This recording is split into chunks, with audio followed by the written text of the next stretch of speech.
Ngayon, matutunghayan natin ang emosyonal na tagpo sa loob ng ospital. Matapos ang hapunan kasama si Wilfred Sandoval, kinarap ni Victoria ang masakit na realidad, ang pagmamakaawa ng kanyang mga anak na wag na siyang umalis.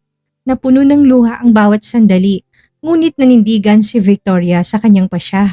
Habang pilit na kinukuha ni Guillermo ang mga atensyon ni Victoria, kitang-kitang pader na tinayo nito para protektahan ng kanyang sarili. Mananatili na lang ba hanggang pangako ang pagbabalik ni Victoria o tuluyan na siyang lalayo dahil sa pagod at sa presensya ng taong naghihintay sa kanya sa labas? Handa na ba kayong masaktan at kiligin?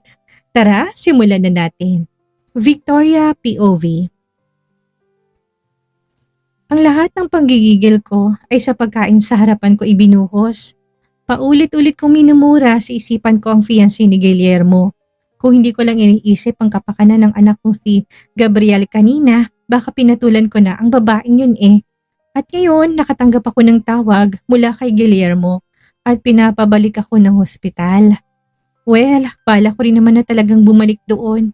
Pero kapag nandun pa rin ang Kim na yun, siguro ipagpapaliban ko na muna.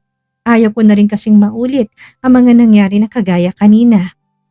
Hey, galit na galit ah. Kawawa naman yung steak na yan. Na-murder mo na. Durog na oh. Nakita kong at narinig kong wika ni Wilfred. Wala sa sarili na napatitig ako dito. Bilib na rin naman ako sa tiyaga ng lalaking ito. Simula kaninang umaga hanggang ngayon, hindi talaga ako nito iniiwan. Nasa tabi ko palagi at tumutulong. Kaninang umaga, inahatid ng private jet nito sila Ana at Jewel Leticia kasama sila Manang at Maymay pauwi ng Hacienda Robles. Hindi na ako sumama dahil namili ako ng mga groceries at iba pang mga pangangailangan para ikarga sa sasakyan na ginamit namin papunta dito sa Manila. Pinauwi ko na rin kasi sila Manong driver. Kaya ko naman din i-handle ang sarili ko dahil sanay ako mag-commute. Kaninang umaga, pinalinis ko ang kondo na nabili ko. Bumili na rin ako ng iba pang mga gamit para doon na ako tutuloy. Hassle kasi kung hotel pa ako at sa lahat ng mga ginawa kong yun ay nasa tabi ko itong si Wilfred. Nakaalala ito sa bawat kilos ko. Nakauwi ng maayos sila Manang kasamang mga bata sa Hacienda Robles at kahit papano panatag na sana ang kalooban ko not until nakasagupa ko nga ang walang hiyang fiancé ni Guillermo kanina sa hospital. Pinagtabuyan ba naman ako na akala mo may nakakahawa kong sakit eh? Ano ngayon ang plano mo? Ano ang gusto mo? Ipasasalvage ko na ba? Yung Kim na yun para wala nang tinik sa lalamunan mo? Muling wika ni Wilfred. Sa pagkakataon na to may halong biro ng tono ng boses nito. Hindi mo deserve na mamantsahan ng dugo ang palad mo, saka hindi naman sa lahat ng oras. Karasan ang sagot sa lahat eh. Seryosong wika ako. Oh well, tama ka dyan. Hindi sa lahat ng oras hindi karasan ang sagot ng mga pinagdadaanan natin. Nakangiting wika nito at pagkatapos noon, muli nitong tinawag ang waiter. Narinig kong umorder to ng kaparehong steak na kinakain ko ngayon. Hindi ko na lang pinansin dahil iniisip ko na baka hindi kontento si Wilfred sa pagkain nito. Kaya lang nang dumating ang bagong order, nagulat na lang ako dahil tinanggal nito sa harapan ko ang mga pagkain na kasalukuyan kong kinakain at nakangiting sinabi. Hindi na masarap yan. Ang steak, durog na at mukhang wala ng tunay na lasa. Wilfred, naku ayos lang. Ikaw talagang umorder ka pa ng bagong food. Seryosong tanong ko dito. It's okay, hindi ba't sabi mo kanina, babalikan mong anak mo sa ospital? Kumain ka na at nang makabalik ka na doon. Nakangiting wika nito, isang tipid ng ngiti ang gumuhit sa labi ko sabay tango. Thank you ha. Alam mo, hindi ko akalain na sobrang bait mo naman pala eh. Dati hindi tayo ganun nag-uusap kasi feeling ko ayaw mo sa akin eh. Bigkas ko. Tsk! At ayaw mo din naman sa akin noon. Noon pa man alam ko nang may napupusuan ka ng iba at yun ngang ama ng anak mo. Pero alam mo si daddy na din naman na nagbawi ng engagement natin nung nalaman niya na nalulugi ang Hacienda Robles. Si Lolo naman gusto pang ituloy kasi kaibigan niyang ama mo pero wala ding nagawa nung ipinadala ako ni daddy papunta sa ibang bansa. Nakangiting wika nito sa akin. Muli ako napangiti. Tama lang din naman na hindi natuloy ang engagement namin ni Wilfred noon. Unfair dito lalo na't nung mga sandaling yun, paulit-ulit kong pinagkaloob ang katawan ko kay Guillermo. Isang maayos na lalaki si Wilfred. respetado at pamilyang pinagmulan nito at ayaw kong madawit ang pangalan nito sa akin. Tama lang talaga na hindi natuloy ang engagement noon. Lalo na't baka nadamay pa ito sa paghihiganti ni Guillermo sa akin noon eh. Victoria, kung hindi ako lumayo noon at pareho tayong pumayag sa engagement, palagay mo kaya mababago ang takbo ng buhay mo? Siguro sa akin ka nagkaanak at siguro masaya ang pamilya natin ngayon. Maya-maya ay muling wika ni Wilfred. Wala sa sariling napatitig ako dito at namapansin ko ang seryoso nitong mga mata. Wala sa sariling napailing ako. Ano ba yung sinasabi mo? Wilfred, maraming mga babae dyan na masigit sa akin. Hindi ka lang aware pero nung mga panahon na yun, maaga akong lumandi. Nakangiting sambit ko.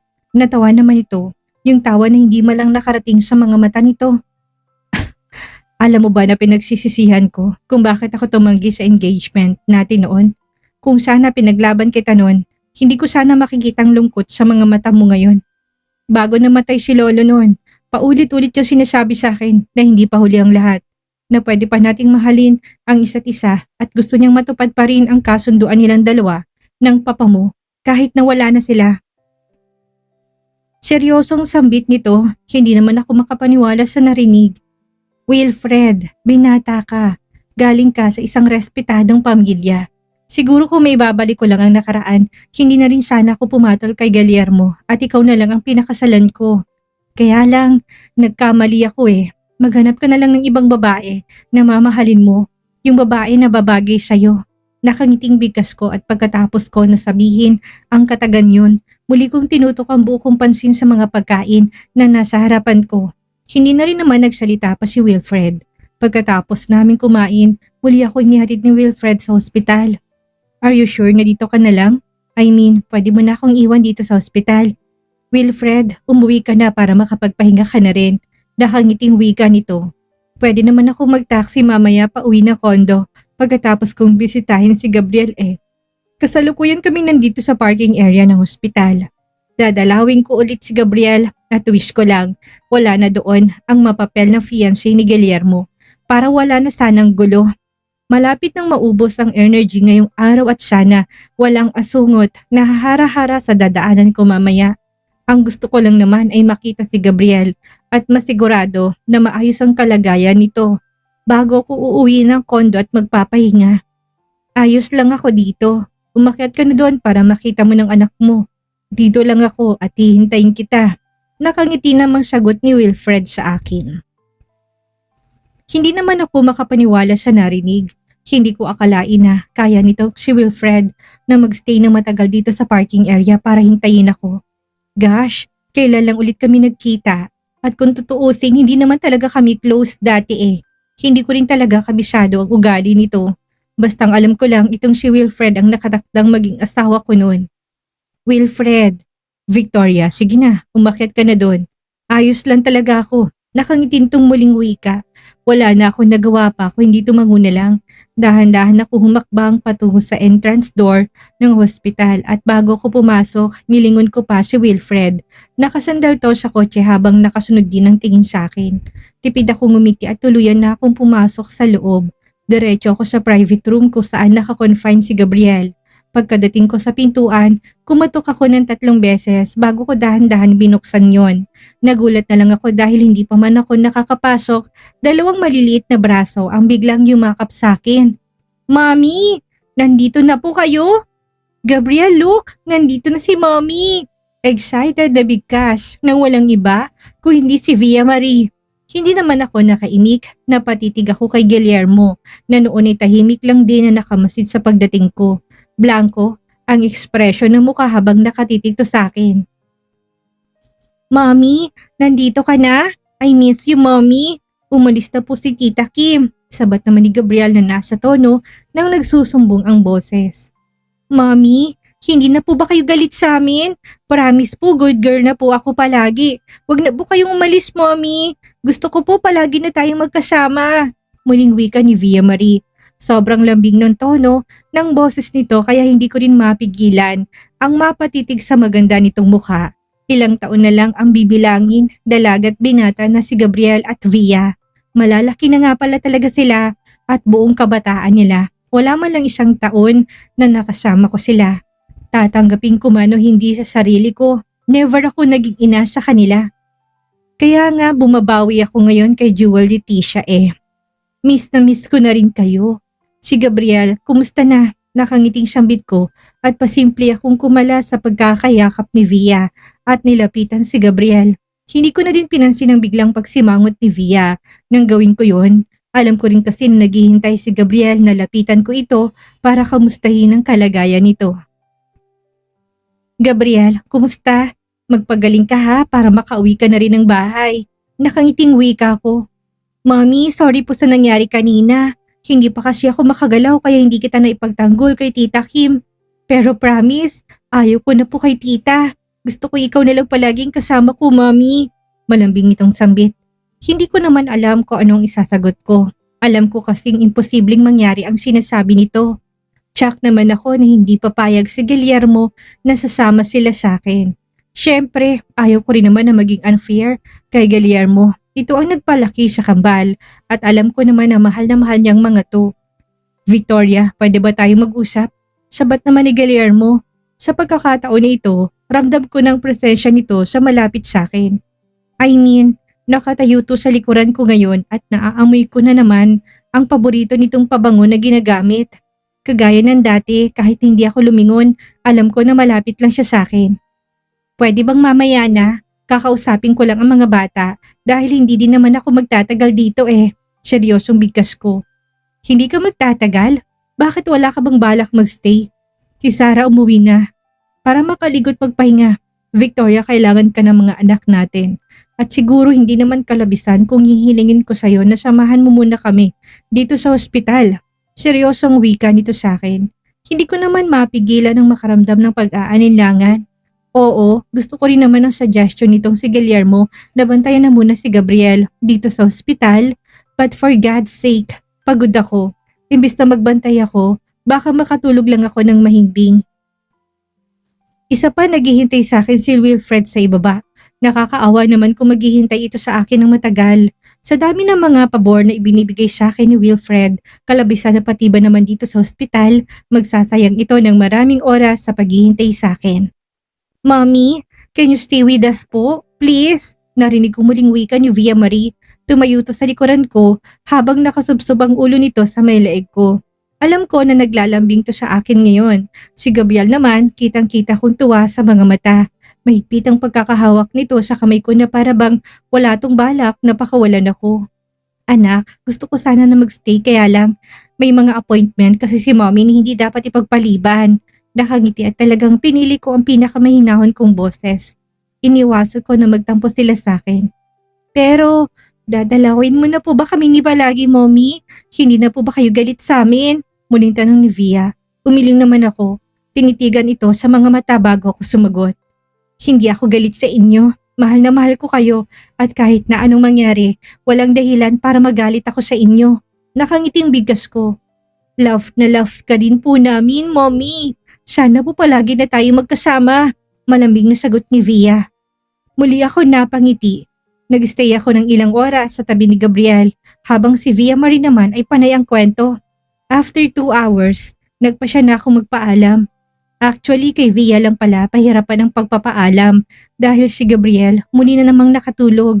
Kagaya ng inaasahan, kaagad na nagpakita ng pagtutol si Via pero sinabi ko hindi ako pwedeng magtagal. Bukas, babalik din ako dito. Nakangiting bigas ko. Muli ako napatitig kay Guillermo. Umaasa ako na tutulungan ako nito. Pero parang wala tong plano. Blanco ang ekspresyon ng muka habang nakatitig din sa akin. Mommy, dito ka lang po please. Niluluhang bigkas ni Via. Anak, gustuin ko man pero hindi pwede. Malaki ka na and I hope you understand. May hinawa ng boses na wika ko dito. Kaagad namang tumulong luha nito sa mga mata. Mommy, you didn't love me at all. Umiyak nitong sambit. Of course, I love you very much. May mga bagay lang kasi talaga na mahirap maintindihan, lalo na't wala pa kayo sa tamang edad. Pero kapag lumaki na kayo, sure ako na maintindihan nyo din ang sitwasyon namin ng daddy mo. Seryosong sambit ko. Mahigpit namang yumakap sa akin si Via. Narinig kong mahina nitong pagigpi, kaya naman tinapik-tapik ko to sa likod nito. Tahan na, promise. Bukas babalik ako dito. Malambing ang himig ng boses na bigkas ko. Kaagad din naman tong kumala sa pagkakayakap sa akin. Sige po, papayag po ako as long as nandito kayo bukas. Ayos lang po. Pilitang ngiti sa labing na bigkas nito habang may bahid ng luha sa mga mata. Kaagad ko rin naman na pinunasan ng luhang yon at pilit na ngumiti. Promise, babalik ako dito bukas. Be a good girl, okay? Bantayan mo si Gabriel. Bigkas ko at kaagad din naman tong tumango. Okay, mommy. Ingat po kayo. I love you po. Bigkas nito at nakangiti naman akong tumango sabay pisil sa pisngi nito. I love you too, baby. Malambing ko wika sabay halik sa pisngi nito. Kaagad din naman kumapit sa akin si Via at humalik din ito sa pisngi ko. Pagkatapos ng medyo mahaba-habang paalaman, ibinaling ko ang paningin ko kay Gabriel. Binigyan ko rin to ng halik sa noo bago ko inihakbang ang aking mga paa palabas ng silid. Hindi ko na ulit lumingon pa nang marinig kong umiiyak na boses ni Via.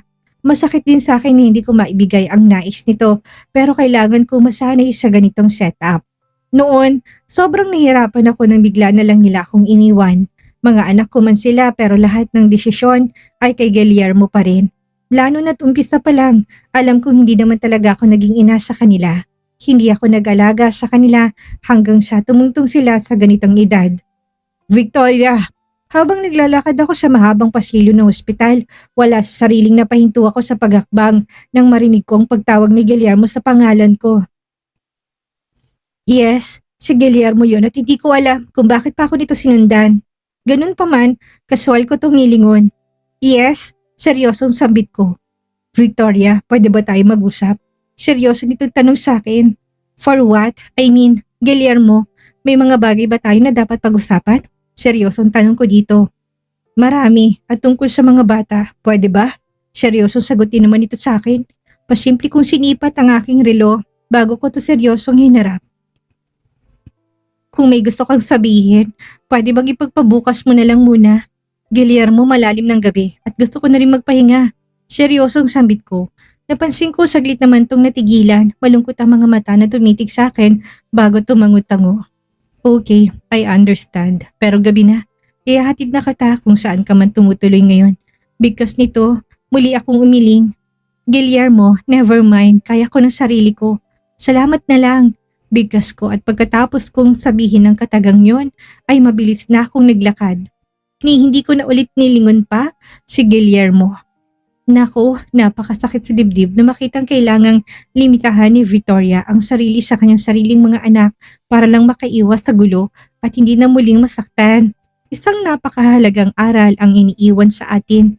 Hindi sapat na sabihing mahal mo ang isang tao kung kailan malayo na siya at nakatayo ng matataas na pader sa kanyang puso.